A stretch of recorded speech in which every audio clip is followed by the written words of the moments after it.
Hello there. Let's talk about the One Big Beautiful Bill Act of 2025. This isn't just another bill, it's a legislative monster that will change how you spend, eat, and breathe. It's an omnibus bill, meaning Congress threw everything in: tax cuts, military spending, nutrition programs, rural infrastructure, and environmental rollbacks. Why should you care? Because this bill is about to become your new invisible roommate, affecting your wallet, your food, and your future. Tonight, we'll break down what's really inside this beautiful mess and why it matters to you. So grab a snack while you still can, and let's dive in. First up, food. A fundamental human need and something that should be accessible to everyone regardless of their circumstances. But recent policy changes are threatening that access for millions. The bill overhauls SNAP, or food stamps, the Supplemental Nutrition Assistance Program, a critical lifeline for low-income individuals and families. This program has been instrumental in reducing food insecurity and poverty across the nation, with harsh new work requirements. These aren't just minor adjustments. They represent a significant shift in who qualifies for assistance and how they maintain that eligibility. If you're an able-bodied adult without dependents, often referred to as ABODs, you now need to work or train for 30 hours a week to get benefits. This is a substantial increase from previous requirements and creates a much higher hurdle for people to clear, no matter if jobs are available or not. The policy operates under the assumption that everyone can find sufficient work, which simply isn't the reality in many communities. Imagine Sarah in a small town with only part-time jobs, a place where the economy is struggling and opportunities are scarce. Under the new rules, her 15 hours at the diner aren't enough. Despite her willingness to work and contribute, she falls short of the arbitrary threshold. Her food assistance? Gone, leaving her with even fewer resources to meet her basic needs. Supporters say it's about dignity of work, a noble-sounding sentiment, but in reality, it ignores the gig economy, where consistent full-time employment is rare, seasonal jobs, and local job shortages. It fails to account for the complexities of the modern labor market. This isn't promoting self-sufficiency, it's manufacturing hardship. It's creating barriers for people who are already struggling to make ends meet. The people hit hardest aren't lazy, they are not sitting idle. They're those between jobs, actively seeking employment but facing obstacles in struggling towns where opportunities are limited and competition is fierce, or with hidden health issues, conditions that make it difficult to maintain consistent employment. The safety net becomes a tightrope, a precarious balancing act, and falling means hunger, a stark and unacceptable consequence. It's a policy that punishes people for being poor in the wrong place at the wrong time, a cruel and arbitrary outcome. The bill's message: get a 30-hour job or go hungry. A false choice that ignores the realities of poverty. It's a bold new strategy, or at least, that's how it's being presented. Solving poverty by making it even more miserable. A truly innovative approach. Genius. Let's move on, because there's plenty more where that came from. Now let's turn our attention to rural America, the heartland of the nation. We often hear about the challenges faced by these communities, from declining populations to struggling economies. But what happens when a massive bill promises to revitalize these areas? Does the reality match the rhetoric? The bill promises billions for high-speed internet, a crucial lifeline in today's digital world. Imagine the possibilities. Telemedicine reaching remote areas, educational opportunities expanding, and small businesses connecting to global markets. It also promises new farm equipment, designed to increase efficiency and productivity. Think of the potential for farmers to adopt sustainable practices and improve their yields. And of course, better roads, essential for transporting goods and connecting communities. Improved infrastructure can unlock economic opportunities and improve the quality of life for rural residents. Sounds great. A vision of a revitalized rural America brimming with opportunity, until you start to see where the money actually goes. The devil, as they say, is in the details. Because the reality is, Most of the grants and tax breaks are structured in a way that disproportionately benefits giant agribusinesses, the large-scale corporate farms that dominate the agricultural landscape. These benefits often bypass the small family farms, the backbone of rural communities, the very people who need the most support.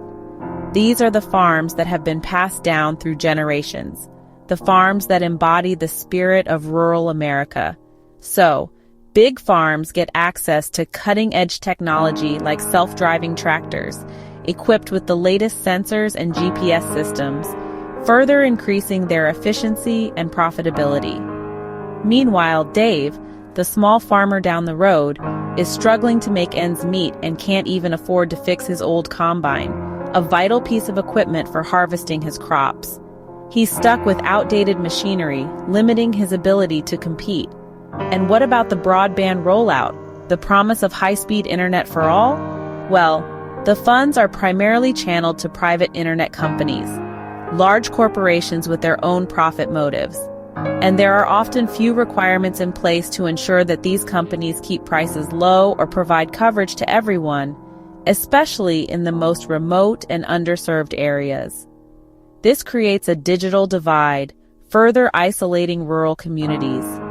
These companies can take the government money, intended to bridge the digital gap, and prioritize wiring up the wealthiest areas, the affluent suburban neighborhoods where they can maximize their profits, leaving poorer towns and more isolated communities behind, further exacerbating existing inequalities. These are the towns that desperately need access to high-speed internet to attract businesses and create jobs. The end result is a system of rural investment that overwhelmingly benefits the biggest players, the large corporate farms and internet providers, ultimately widening the gap between corporate giants and the struggling small farmers who are the heart and soul of rural America. So, the bill's rural plan, on the surface, appears to be a generous gift-wrapped box, but inside it contains the best gifts, the most valuable resources for the biggest corporations, while leaving only scraps, the bare minimum, for everyone else. It's a beautiful promise, a vision of prosperity for all, but with ugly outcomes, a reality of increasing inequality and missed opportunities. Let's keep going and delve deeper into the complexities of this issue. Now, the military. The bill supercharges defense spending. Think hypersonic missiles, stealth bombers, and drone swarms. Billions go to weapons the Pentagon doesn't even want, with little oversight or accountability. It's like giving a blank check to defense contractors and hoping for the best. Meanwhile, the bill weakens audits and reporting, making it easier for waste and fraud to slip through. The hypocrisy? Strict rules for food assistance, but a free pass for billion-dollar corporations. Every dollar for unnecessary weapons is a dollar not spent on schools, healthcare, or infrastructure. The bill's message, shiny new weapons, matter more than your kid's school or your local bridge. It's a choice, and this bill chooses military toys over almost everything else. Let's talk taxes. Taxes, everyone's favorite. The bill makes corporate and wealthy tax cuts permanent, while letting middle and low-income tax breaks expire. If you're a CEO, your tax cut is forever. If you're a teacher or single parent, your taxes go up. It's trickle-down economics. Comfort the comfortable, afflict the afflicted. Imagine Chad, the hedge fund manager, buying a yacht with his savings, while Maria, the teacher, loses a summer camp for her kid. The bill shifts the tax burden onto working families, starving the government of trillions for Social Security, Medicare, and infrastructure. It's a deliberate choice. The rich get richer, the middle class gets squeezed, and the debt grows. If you're not holding the alligator skin wallet, you're not going to like the ending. Let's talk about the environment. The environment? The bill slashes protections for air and water, making it easier for companies to pollute. It weakens the Clean Air and Water Acts, lets plants release more chemicals, and reduces penalties for violations. More drilling and mining on public lands, faster pipeline approvals, and less time for public input. Climate change? The bill cuts renewable energy funding and kills tax credits for solar and electric vehicles. It's a love letter to fossil fuels, trading long-term survival for short-term profit. The result: dirtier air, polluted water, and a climate crisis ignored. The bill puts a for sale sign on America's natural heritage. Let's talk debt. The debt ceiling, America's favorite game of chicken with the global economy. The bill raises the limit just enough to get through the next election, guaranteeing another crisis soon. It's a band-aid, not a fix. Persistent uncertainty, higher borrowing costs, and more political brinkmanship. Instead of solving the problem, the bill ensures we'll keep having this fight over and over. It's a failure of leadership disguised as a solution. Now, who wins and who loses? Who wins? Corporations and the wealthy, permanent tax cuts, weaker rules, and government contracts galore. The top 1% gets richer with more power to shape future laws. Who loses?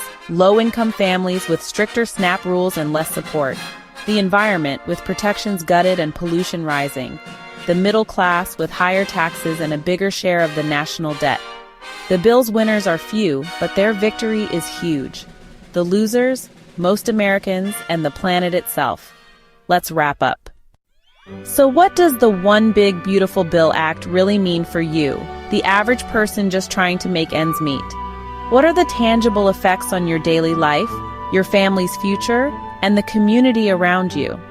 If you're a defense contractor, particularly one with close ties to those who crafted this legislation, or a billionaire already enjoying a life of unimaginable luxury, it's a dream come true. A veritable windfall of opportunity awaits. But for everyone else, for the vast majority of Americans who work hard and play by the rules, it's a significant shift away from policies that support families, strengthen communities, and promote the common good. It represents a fundamental change in priorities. It's a move toward further enriching a powerful few, concentrating wealth and influence in the hands of those who already possess it in abundance. It means less help for the vulnerable among us, those who rely on social safety nets to survive and thrive. It means more pollution, less environmental protection, and a greater disregard for the health of our planet. And ultimately, it means a bigger tax bill for the middle class, who will shoulder the burden of these skewed priorities. The impacts are real. They're not abstract concepts or political talking points.